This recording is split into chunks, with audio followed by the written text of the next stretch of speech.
ফেব্রুয়ারির প্রথম দিকে তারিখটা আপনারা জানবেন 2 মাস আগে জানবেন। এখানে অনেক বড় দলের লোক নেতারাও আসেন।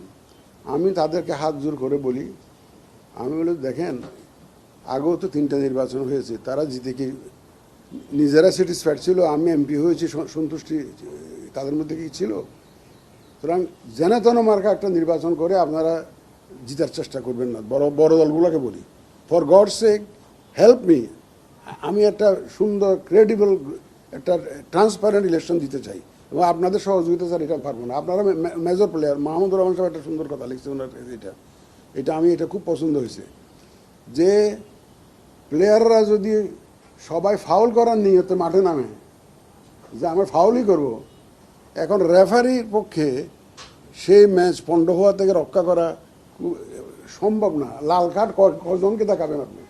সুতরাং যারা খেলবেন তাদের তো দায়িত্ব আছে বিশাল। আমি এই মেসেজটা রাজনীতি দলগুলোকে দিতে চাই, তারা একটা মেজর স্টেক হোল্ডার। আমাদের দায়িত্ব হবে খেলার মাঠটা তাদের জন্য সমান করে দেওয়া, তারা যাতে সুন্দর একই অপরচুনিটি পায় সেই চেষ্টাটা আমরা করছি এবং করব। এবং আমার কোনো অফিসার, আপনারা দেখতেছেন এখানে আমার কোনো অফিসারকে, আমি যখন ডিস্ট্রিক্টে এখন যাচ্ছি, সেদিন খুলনা গেলাম, যশোর গেলাম, আমার বক্তব্য একটাই, for gods sec my appeal is try to work professionally, একদম নিউট্রালি।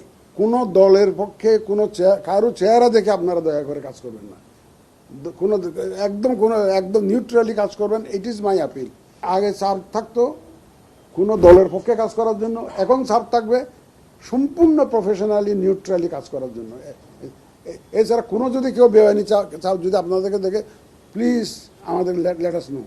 আমরা এখানে সেন্ট্রাল কমিউনিকেশন সেল এস্টাবলিশ করবো, একদম সেন্ট্রালি ভোটের আগের থেকেই, যাতে করে একদম ফিল্ডের থেকে কোনো কেউ যদি এরকম চাপাচাপি করে যাতে আমাদেরকে কমিউনিকেট করতে পারে। আপনারা জানেন যে আমরা সংশোধনী আনার চেষ্টা করছি, পুরা কনস্টিটিউয়েন্সি ক্যান্সেল করে দেওয়ার জন্য সংশোধনী আনার চেষ্টা করছি।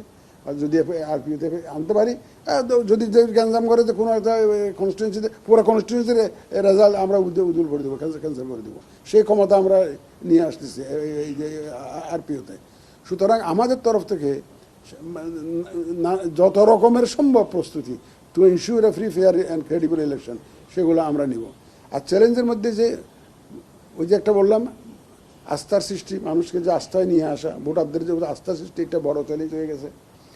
ভোটারদেরকে কেন্দ্রে নিয়ে আসা, কারণ ওই যে একটা আছে যে আমি যে দীর্ঘ 8টা বাজে গেছে, 8টা যারা গেছে তারা তো দিয়ে ফেলবে, আমারটাও দিয়ে ফেলবে, 10টা বাজে গেছে, এখন যে লাভ হবে ভোটটা তো দিয়ে ফেলবে বোধ হয় আরেকজনে।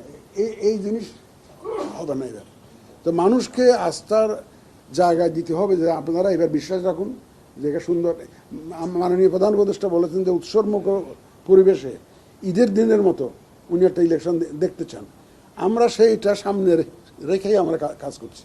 আমি তো একটা কথা বলি রে ভাই, মরলে তো 18 কোটি লোকের সামনে জবাবদিহি করতে হবে। আপনি মানুষের যে হক নষ্ট করে, যে 2টা হক নষ্ট করতেছেন। ভোটটা যখন আপনি কেড়ে নিয়ে ফেলছেন, একটা হক নষ্ট করলেন, আবার দিলেন একটা রং পার্সনকে, 2টা হক নষ্ট করলেন একজন ভোটারের। এবং এগুলোর জন্য জবাবদিহি করতেই হবে। মানুষ তো মরতে হবে রে ভাই। আমাদের আব্দুর সাহেব তো সিসি মারা গেছেন না, উনি তোমার শামসুল সাহেব তো মারা গেছেন তো সেদিন। যাই আর কি, দে আর ফেসিং কোয়েশ্চেন্স যে এই কামটা যে হইলো, এটা জবাবদিহি আপনার কী জবাব আছে? আপনার কোনো জবাব দিতে হবে বা দিতে তো হবেই। আমরা প্রস্তুতি নিচ্ছি, শুধু তারা কেন, তাদেরকে একা দিয়ে দোষ দিয়ে তাহলে আপনার নানাবিধ সমস্যা তো অনেকে করতে পারে। আমরা এআই অ্যাবিউজ করে অনেক দিন অনেক রকমের সমস্যা করতে পারে। সেটার জন্য আমরা এখানে তো অলরেডি আজকেই বোধ হয় একটা মিটিং হচ্ছে, আমরা আইফএসকে কাজে লাগিয়েছি, বিভিন্ন দেশের এক্সপেরিয়েন্স শিক্ষা নিয়ে যাবে, আমাদের জন্য স্ট্র্যাটেজি একটা কাজ জমা দিয়েছে আমার কাছে, how to address this abuse of AI during election. এটা উন্নত দেশগুলোও পারে নাই। আমি দেখছিলাম ক্যানাডিয়ান হাই কমিশনার এসেছিল, উনি বললেন যে আমরা you also face the same problem in my country in the last election. কারণ এটা একটা বিরাট চ্যালেঞ্জ হয়ে দাঁড়াইছে। কিন্তু এআই এর ব্যাপারে, মিসইনফরমেশন আর ডিসইনফরমেশনের ব্যাপারে আপনাদের সহযোগিতা খুবই দরকার। এটা খুবই, আপনাদের ওখান থেকে তো ওইভাবে মিসইনফরমেশন যায় না। ফর্মাল যারা নিউজ চ্যানেলস আছে বা রিপোর্টার্স আছে, যারা যত গুলমাল হইলো এই ফেসবুক, ইউটিউব ভিডিও, এখানে সব তো গোলমালটা। ফেব্রুয়ারির প্রথম দিকে তারিখটা আপনারা জানবেন 2 মাস আগে, 2 মাস আগে জানবেন। রমজানের আগে হবে, সেটা রমজানের আগে।